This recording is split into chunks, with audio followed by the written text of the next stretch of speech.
Hello guys, this is my first voiceover vlog. For today's video nga, sasamahan ko yung kapatid ko na magpa-drug test para sa a-applyan ng trabaho. Nakapayong ako ng mga oras na to kasi guys, umaambon. Tapos papunta pa lang kami dun sa pagda-drug testan niya. Babad trip pa nga ako dito guys kasi kakagising ko lang yan. Tapos inaya niya na agad ako na samahan ko siya magpa-drug test. Nag-ayos nga lang ako ng onte nun kasi di naman tayo pwedeng lumabas ng walang ayos. Then yun, nakarating na kami dito sa Alpha Star kung saan siya magpapa-drug test. Located lang siya dito guys sa Montalban, Rizal. Malapit lang siya sa may Ultra Mega pag hinanap. So yun, pumasok na rin kami kaagad dito sa May Center kasi umaambon pa niyan. Then yun, binigyan agad ako ni ate ng i-fill upan para dun sa information ng kapatid ko. Ako na ngayon nag-fill up niyan kasi na para bang hindi niya alam yung details niya.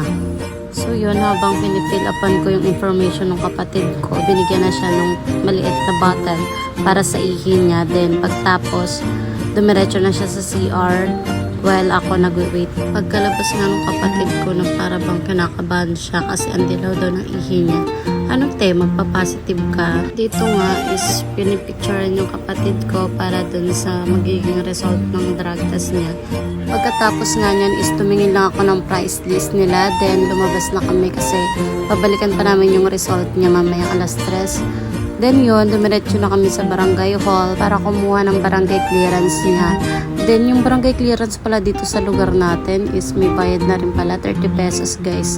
Kaya pag kukuha kayo ng barangay clearance nyo dito sa barangay natin, may bayad po siya na 30 pesos para lang sa info nyo guys. Then yun, pagbaba namin, pinark lang yung motor.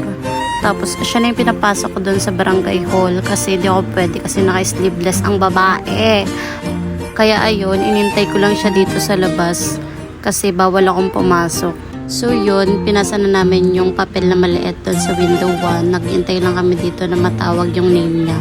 Pagkatapos nun, umalis na kami kaagad. Inaya ko nga yung kapatid ko niya na dumiretso muna kami sa Eastwood para bumili kami ng street food. Kasi wala lang, trip lang namin. Cherez, nagkikribang abab. Sinabihan ko nga yung kapatid ko na magpagas muna kami dito sa tapat ng pinagtatrabahuan ni BFF. After namin magpagas, eto, nagko-complain na ako niyan kasi sobrang init. Eksena pa yan siya, alam niyang nakamotor naman. Papayong-payong pa. Anong magagawa mo te? Ang init-init pa yan, sakit sa balat. Charis, hindi ka magmamaltita dito sa mini vlog mo te. Diyos ko! Ayan ang sinasabi ko sa sobrang kaartihan mo te. Kaya yun, sabi ng kapatid ko, is tiklopin na lang daw yung payong kasi nahihirapan kami. Nung nakarating na nga kami dito sa pagbibilan namin ng street foods is bumili na kami kagad kasi ang init niyan. Then yun, bumili lang kami ng kwek-kwek, calamares, and toge. Then yun, tinake out lang namin yung binili namin. Tapos umuwi na kami kasi ang init. May pasok pa kasi mamayang alas 3 yung pamangkin ko. So yun, nagmamadali na kami umuwi. Pagka uwi naman namin is nagpahinga lang kami. Then, hindi na kami nagpalit ng damit dyan. Ihatid na nga namin yung pamangkin ko sa may elementary school. Kindergarten pa lang siya, kaya pang alas 3 yung pasok niya. Nung nakarating na nga kami sa school niya, is yung kapatid ko yung pinaghatid ko kasi bawal akong pumasok naka-sleeveless ako.